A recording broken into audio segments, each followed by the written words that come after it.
এই যে বিড়ি সিগারেট যা খাইটাই এ আল্লাহ সব রুজিতে লেহে রাখছে বলে তো খাই। এই জায়গা আমার কি মাতুব্বারি আছে, আমার কি হাত আছে? কপালে নামাজ নাই, আল্লাহ লেখে না, এই জন্যই ভরি নিয়ে। এত কপালটা যদি বিশ্বাস করো তা আসো কপাল আনো, দুটি জুতোর বাড়ি দেখাই চলে যাও। বিশ্বাস করো যে রুজিতে দুটো জুতোর বাড়ি ছিল, কালাম ফিরে আবার সেই দুটো ফেরত দাও। কে শুধু ভয় পায়, আরে আল্লাহ এত গুনাহ করছি, এই কি আল্লাহ মাফ করতে পারে নাকি? মাফ যখন করবেই না তাহলে করতেই থাই, আকাম করতেই থাই। ওকে কপালে তওবা হয় না, বেশি ভয় পাই আবার বেঈমান হয়ে গেছে। আবার আরেক দল আছে, আওয়াল আজিজু মান আতবা নাফসাহু হাওয়াহা ওয়া তামান্না আলাল্লাহ। এদিক তাকান। আরেক দল আছে বেয়াকুব, আনাড়ি, কমবক্ত, পোড়া কপাইলে, হতভাগ্য, মনে যা খুশি তাই করে, মাঝে মাঝে 2 কেজি জিলাপি কিনে দিয়ে মিলাদ দিয়ে বেশতের আশায় বসে থাকে। হ্যাঁ না, যে সবে বরাত আসতেছে, বাইরের থেকে টুল্লা একটা হুজুরের কাছে বিয়ে করে, হুজুর ধরিয়েন, ক্যাশ ধরায় হুজুরে দিয়ে, হুজুরের ধরাই দিয়ে হুজুর আমার নামটা মিলাদ পড়ে দেন, আর আমার আব্বা আম্মা কোন জায়গায় আজকে গেছে বেচতে জাতি পারতে জানে না, পাশে 2 কেজি জিলাপি দিয়ে ওনাকে বেচতে পাঠাই দেন। তো তুই কয় না, আমি বিড়ি খাচ্ছি। ও বিড়ি খাচ্ছে বাইরে থেকে, ও মসজিদে যাও, ওর বাপরে বেচতে ভাটাতে 2 কেজি জিলাপি ভাটাই দিছে। বেচতে যদি এত সহজ হতো তাহলে এই বিটারা জীবনে সবকিছু বিসর্জন দিয়া 40-50 বছর বুখারীর হাদিসের মধ্যে 3টা বেতনে পড়ে থাকতো না। অত সস্তা হইলে, বেচতে যদি এত সস্তা হতো তাহলে বছর গাড়ির দিন সারা রাত দাঁড়িয়ে দাঁড়িয়ে নামাজ পড়তো না। তোমার 2 কেজি জিলাপি দিয়ে বেচতে এত সস্তা। হুজুর বলে এরালা হাম্মক, এত বিশ্বাস করে ফেলাইছে, মানে তকদিরের পর বিশ্বাস। একজন তকদির আল্লাহ কয়, হুজুর আমি ইমানে মুফাসসাল পড়ি, আমার তকদিরের পর খুব গাঢ় বিশ্বাস হয়ে গেছে, এর কারণে ইবাদত বন্দেগী খুব একটা ইচ্ছা মতো করি না। তা কিরম তকদির পর বিশ্বাস হলো? কইছে অল কদরি খায়রিহি ওয়া শাররিহি মিনাল্লাহি তাআলা, ভালো মন্দ যা হয় সব আল্লাহর পক্ষ থেকে ফয়সালা হয়, উপরের থেকে যা না হয় তা কিচ্ছু আমার দ্বারা করা সম্ভব না। একটা গাছের পাতাও নড়ে না আল্লাহর বিনা হুকুমে। এই যে বিড়ি সিগারেট যা খাইটাই এ আল্লাহ সব রুজিতে লেহে রাখছে বলে তো খাই। এই জায়গা আমার কি মাতুব্বারি আছে, আমার কি হাত আছে? কপালে নামাজ নাই, আল্লাহ লেখে না, এই জন্যই ভরি নিয়ে। এত কপালটা যদি বিশ্বাস করো তা আসো কপাল আনো, 2টি জুতোর বাড়ি দেখাই চলে যাও। বিশ্বাস করো যে রুজিতে 2টো জুতোর বাড়ি ছিল, কালাম ফিরে আবার সেই দিনে ফেরত দাও। কে ওই পর্যন্ত বিশ্বাস করে চলে যাও, নাকি যে রুজিতে জুতোর বাড়ি ছিল, খেয়ে চলে গেলাম, শেষ সময় আবার ওই দিনে ফেরত দাও, ওই 2টির সাথে আরো 2টি বাড়াই দাও। তাকে এগুলো সব বেঈমানির লক্ষণ। তো দুনিয়ার কিছু কামাই করতে দুনিয়ার টাকা কামাই করা লাগে। ঢাকা শহরে বিল্ডিং করতে টাকা কামাই করা লাগে, ফরিদপুর শহরে বিল্ডিং করতে টাকা কামাই করা লাগে, বড় বড় দাগে দাগে জমি কিনতে টাকা কামাই করা লাগে। তো জান্নাতের ভিতরে এই বিশাল নিয়ামত, আরো বলতে গেলে রাতভর বলা যাবে, জীবন ভরে বলেও শেষ হবে না। জান্নাতিন তাজরি মিন তাহতিহাল আনহার, প্রত্যেকের জান্নাতের ভিতরে 4টে করে নদী থাকবে। কয়টা? 4টে করে নদী। এই কথাগুলো বলার জন্য আল্লাহ নবীকে আল্লাহ পাক হুকুম করেছেন, এবং নবীর এই সিফাতও, ইয়া আইয়ুহান নাবিয়্যু ইন্না আরসালনাকা শাহিদাও ওয়া মুবাশশিরা ওয়া নাযীরা, হে নবী আপনাকে উম্মতের জন্য সত্য সাক্ষ্যদাতা হিসেবে এবং আপনাকে সুসংবাদদাতা হিসেবে পাঠিয়েছি। এই জাতীয় সুসংবাদ বর্ণনা দেওয়া, জান্নাতের বর্ণনা বিশ্লেষণ করা, কিছু জানা থাকলে সেগুলো বলা, এটাও বয়ানের একটা মজমুনের ভিতরে আল্লাহ পাকই অর্ডার করেছেন। এই জন্য যে বোঝে সে খোঁজে। জান্নাতকে যদি এভাবে আপনি বোঝেন তাহলে খুঁজবেন না যে জান্নাত কি, আমি কিসের লোভে নামাজ পড়ি, কিসের লোভে রোজা রাখি, আমি এত পরিশ্রম কেন করি, কিসের জন্য করেন, সে কথাগুলোই বলতেছি। যে আপনার জান্নাতের ভিতরে 4টে নদী হবে, প্রত্যেকের জান্নাতে। একজনের নদীতে আর একজনে যাবে না, একজনের সিঁড়ির উপরে আর একজন বসে পানি আনতে, যে কাড়াকাড়ি ঠেলা ঠেলি হবে না, গন্ডগোল হবে না। প্রত্যেকের জান্নাতে 4টে করে নদী। 1 নম্বরে পিওর পানির নদী, মা আন তাহুরা, যে পানির সিফাত আল্লাহ নিজে বলেছেন, মা আন তাহুরা, পবিত্র পানি, যে পানির ভিতরে আর্সেনিক নাই, আয়রন নাই, লবণ নাই, কোনো গন্ধ নাই, কোনো ভেজাল নাই, 100% পিওর পানি হবে। একটা নদী থাকবে এরকম, পুরো জান্নাত ঘুরে ঘুরে পানি, নদীতে পানি পৌঁছাবে। 2 নম্বরে লাবানান খালেসা, একেবারে ফ্রেশ পরিষ্কার দুধ। জান্নাতের মধ্যে দুধ খাইতে গাই পালা লাগবে না, ঘাস কাটা লাগবে না, খেড় কাটা লাগবে না, খেড় কুটু জোগাড় করা লাগবে না, ভুসি মুসি কিনা লাগবে না, গোবর বেলানো লাগবে না, খালি দুধ আর দুধ, খাল ভরা দুধ। কষ্ট পাচ্ছেন নাকি শুনে? যে এত দুধ খাবো কোন জায়গা, ব্যাস পইবা কোন জায়গা? বেচা লাগবে না, বেচবেন কার কাছে? যার কাছে বেচবেন তারও এক গান আছে, বলেন না সুবহানাল্লাহ। 3 নম্বরে আসালাম মুসাফফা, ফ্রেশ পিওর মধুর নদী। মধু জান্নাতি নিয়ামত, মধু কি জান্নাতি নিয়ামত। 4 নম্বরে শরবাতান সায়েগাল লিশারিবিন, কলিজা ঠান্ডা করার মতো শরবতের একটা নদী হবে, খাবেন, শরবতের মধ্যে ডুবোবেন, দুধের নদীর ভিতরে গোসল করবেন, কেউ ঠেকাবে না। এই যে বিশাল জান্নাত, এটা কামাই করতে হবে কোন জায়গা থেকে? আর দুনিয়া মাজরাতুল আখিরা, দুনিয়া হলো আখিরাতের ক্ষেত, এখান থেকে কামাই করে যাবেন, কামাই করে যাবেন এখান থেকে। বিশাল জান্নাত, জান্নাতীদেরকে জান্নাতের ডান পাশে ঢুকাই দিবে, জাহান্নামীদেরকে জাহান্নামের ভিতরে ঢুকাই দেবে বাছাই করে হাসরের মাঠে। বাছাইটা হবে আল্লাহর কথা খেয়াল করি। আল্লাহ পাক বলবেন আমতাজুল ইয়াউমা আইয়ুহাল মুজরিমুন, দুনিয়ায় যারা আমাকে আল্লাহ বলে স্বীকার করিস নাই, আমার ইবাদত বন্দেগী করিস নাই, দেবদেবীর পূজা পাঠ করেছিস, আমাকে আল্লাহ বলে মানিস নাই, আমতাজু, এই মাঠে বসে থাকতে পারবি না, বের হয় এখান থেকে। আমতাজু, বের হ, থাকবি না। সব কাফেরদেরকে বাছাই করে বের করে ফি নারি জাহান্নামা খালিদিনা ফিহা আবাদা। একজন জাহান্নামী কাফেরের কাছে আল্লাহ পাক নামাজ, রোজা, হজ, যাকাত, ফরজ, ওয়াজিব, সুন্নাত, মুস্তাহাব, তাবলীগ, চরমুনাই, মসজিদ, মাদ্রাসা, তিলাওয়াত, জিকির, ফিকির কিচ্ছু জিজ্ঞাসা করবে না। ওরা বিনা হিসাবে জাহান্নামী, ওরা বিনা হিসাবে জাহান্নামী। আর জান্নাতীদের ভিতরে আল্লাহ ক্লাসিফিকেশন করবেন। প্রথম 7 গুণের মানুষকে আল্লাহ তাআলা বাছাই করে বিনা হিসাবে জান্নাতে দেবে।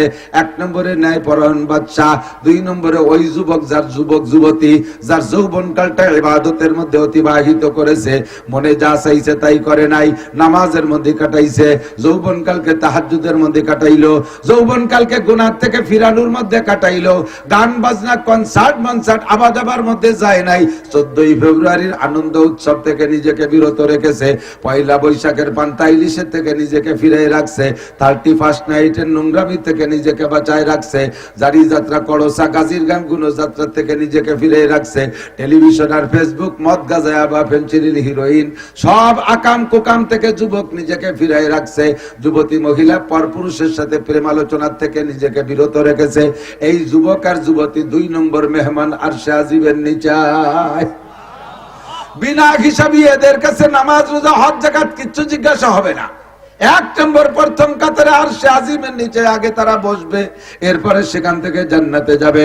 3 নম্বরে রাজুলুন কলবুহু মুআল্লাকুম বিল মসজিদ ইযা খারাজা মিনহু হাত্তা ইয়াউদা ইলাইহি, যেই পুরুষের অন্তরটা মসজিদের সাথে লাগানো থাকে, 1 ওয়াক্ত নামাজ পড়ে পিছনের দিকে ফিরে যায়, 1 ওয়াক্ত নামাজ পড়ে পিছনের দিকে বাড়ির দিকে যায়, আর মসজিদের দিকে ফিরে ফিরে তাকায়, আবার কখন আজান হবে, আবার আমি আসব মসজিদে, কাজ কামে হাত দেয়, কাজে আজান দিকে কানটা খাড়া করা থাকে, ওই আজান হওয়ার সঙ্গে সঙ্গে কাজ কাম ছেড়ে দিয়ে মসজিদে চলে আসে।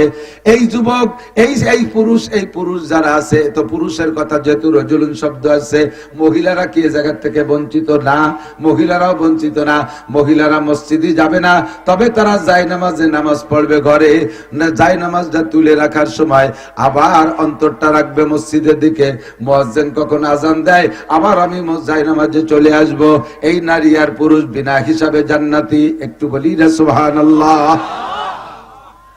ওয়ারাজুলুন যাকারাল্লাহ খালিয়ান ফাফাযাত আইনা, হাসরের মাঠ থেকে বিনা হিসাবে যাদেরকে আল্লাহ পাক আরশে আজিমের নিচে বসাইয়া বিনা হিসাবে জান্নাতে দেবে।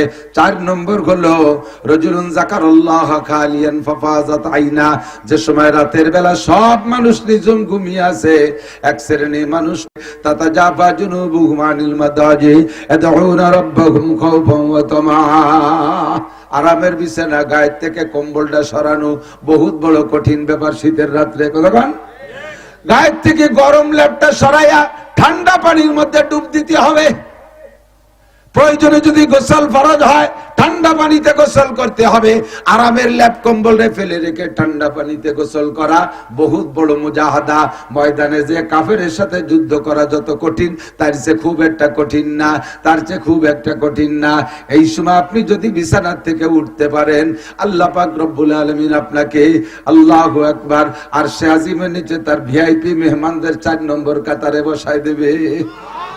তাহাজ্জুদ পড়া মালিকের কাছে দোয়া করবেন, তাতাজাফা জুনুবুহুম আনিল মাদাজি ইয়াদউনা রাব্বাহুম খাওফা ওয়া তামা, দোয়া করবে রবের কাছে খৌফের সাথে, ভয়ের সাথে, ওয়া তামার আশার সাথে। আল ঈমানু বাইনাল খাউফি ওয়ার রাজা, ঈমান হলো আশা আর ভয়। কথা বলেন, আশা আর ভয়, দুটোর মাঝখানে ঈমান। শুধু আশা করে বসে থাকে সেটাও বেঈমানির লক্ষণ, আবার শুধু ভয়ই পায় ভয় পাইয়ে বেসরিয়ে থাকে সেটাও আর একটা বেঈমানির লক্ষণ।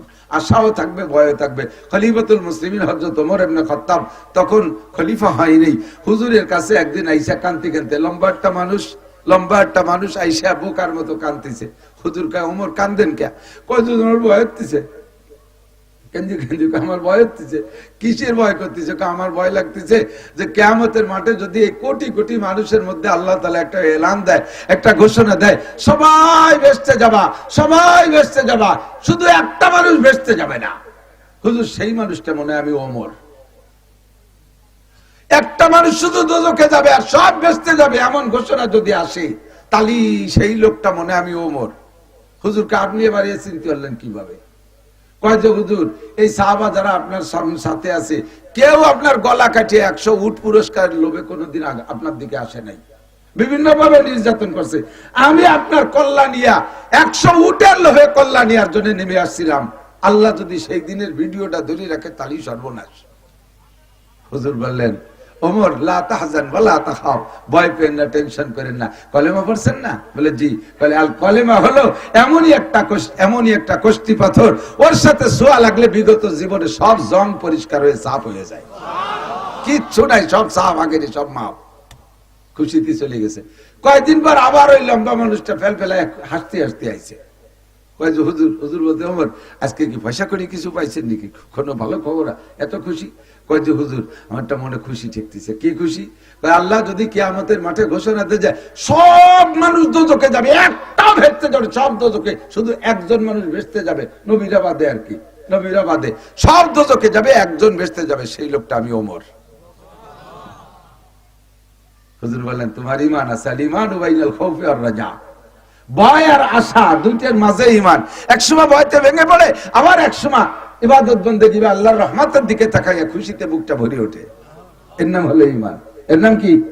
একদল আছে শুধু ভয় পায়, আরে আল্লাহ এত গুনাহ করছি, এই কি আল্লাহ মাফ করতে পারে নাকি?